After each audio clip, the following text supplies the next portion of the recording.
Puluhan massa dari LSM Komite Anti Korupsi Indonesia (KAKI Kalsel) kembali datangi Kejaksaan Tinggi Kalsel meminta penyelidikan sejumlah kasus dugaan korupsi di Banua. Salah satu yang menjadi sorotan pengunjuk rasa yakni terkait dugaan korupsi pengadaan hewan ternak di Dinas Pertanian Balangan.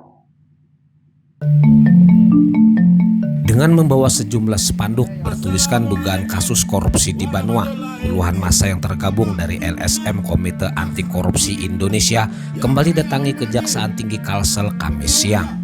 Salah satu yang menjadi sorotan yakni terkait dugaan kasus tindak pidana korupsi pengadaan sapi dan unggas di Dinas Pertanian Kabupaten Balangan yang kasusnya ditangani oleh Kejaksaan Negeri setempat. Dalam orasinya, massa meminta pihak Kejati untuk memantau proses penyidikan tersebut, meski Kejari Balangan sudah menetapkan satu tersangka atas kasus tersebut.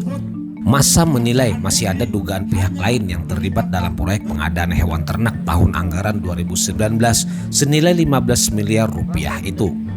Kami mengharapkan kasus pengadaan dana hibah pengadaan sapi di Pemkab Balangan dipantau oleh Kejaksaan Tinggi Kalimantan Selatan dan juga kalau perlu diambil alih.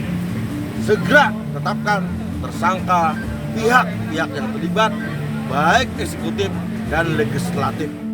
Terkait dengan penanganan perkara tersebut, informasinya sudah ada satu tersangka. Artinya tidak menutup kemungkinan apapun ke depannya hasil penyidikan seperti apa. Kalau dibilang penanganan perkaranya kok terkesan lambat, nggak juga lambat kalau menurut saya. Dari penanganan pertama awal kalau kami lihat sudah cukup profesional. Selain kasus dugaan korupsi pengadaan hewan ternak, massa juga melaporkan dugaan pekerjaan proyek preservasi Jalan Nasional Satker Wilayah 1, pekerjaan paket proyek Anjir Pasar dan Batas Kota Plehari dengan pagu anggaran 150 miliar rupiah. Serta meminta penyelidikan alih fungsi lahan perkebunan menjadi tambang batu bara di PTPN Danau Salak, Kabupaten Banjar. Dari Banjarmasin, M. Akhyar, iNews melaporkan.